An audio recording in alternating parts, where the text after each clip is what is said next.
முருகன் பக்தர்கள் அனைவருக்கும் அன்பு வணக்கங்கள்.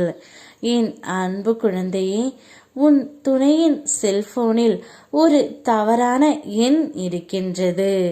அந்த பெயர் என்னவென்று நான் சொல்கின்றேன். இதை முழுமையாக கேள் தங்கமே, உனக்கே புரியும். துன்பங்கள் மட்டும்தான் என் வாழ்க்கையா? நீ என்ன ஏன் இவ்வளவு சோதிக்கிறாய் என்று என்னிடம் கோபம் கொள்கின்றாய். உனது ஒவ்வொரு வலியையும் நான் உணர்கின்றேன். நீ என்னை எவ்வளவு கோபித்தாலும் உனக்கு நன்மை மட்டும் செய்து கொண்டே இருப்பேன் தங்கமே. என்னை சோதிக்கிறாய் என்று என்னிடம் கோபம் கொள்ளாதே.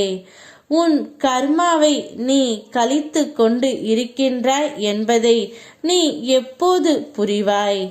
உன் கர்மாவின் சுமைகளைத்தான் நீ சோதனைகள் என்று எண்ணுகின்றாய். அதை தாங்குவதற்குத்தான் நான் உனக்கு சக்தியை தருகின்றேன்.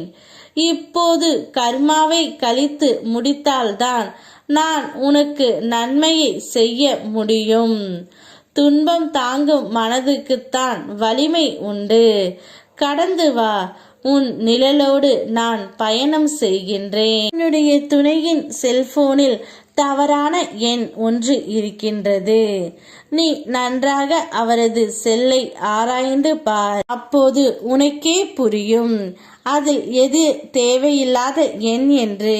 அந்த எண்ணை உடனடியாக நீக்கிவிடு. நிச்சயம் அவர் தானாகவே புரிந்து கொள்வார். உனக்கு பிடிக்கவில்லை என்ற காரியத்தை அவர் செய்யாமல் இருக்க நான் உனக்கு உதவுகின்றேன் தங்கமே. அவர் மனமறிந்து எந்த தவறையும் செய்திருக்க மாட்டார் என்பதை நீ முதலில் நம்பு. சந்தேகம் கொள்ளாதே, அனைத்தும் சரியாக நடக்கும். நீ முடித்து விட்டாய் என்று பல பேரை நினைத்து இருக்கலாம். அந்த தருணத்தில்தான் உன் வாழ்க்கைக்கான புதிய அத்தியாயம் ஆரம்பித்து இருக்கின்றது. இதை நீ உணர்ந்தும் இருக்கின்றாய். இருந்தும் சில நேரம் பதட்டம் அடைகின்றாய்.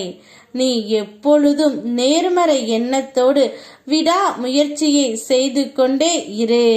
நீ முன்னே இழந்தது எல்லாம் மற்றவர்களுடைய அன்பிற்காக. இப்பொழுது உனக்கு கிடைப்பது எல்லாம் அப்பா முருகனின் அருட்கொடைகள். இழந்தது எங்கும் போய்விடவில்லை தங்கமே. வேறு ஒரு வடிவத்தில் உனக்கு தந்து இருக்கின்றேன். மகிழ்ச்சி கொள்.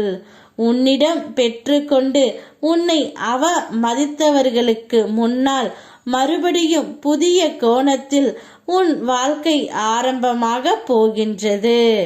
மகிழ்ச்சியோடு தொடர்ந்து வா. உன் பின்னால் நான் இருக்கின்றேன். யாம் இருக்க பயமேன். ஓ முருகா.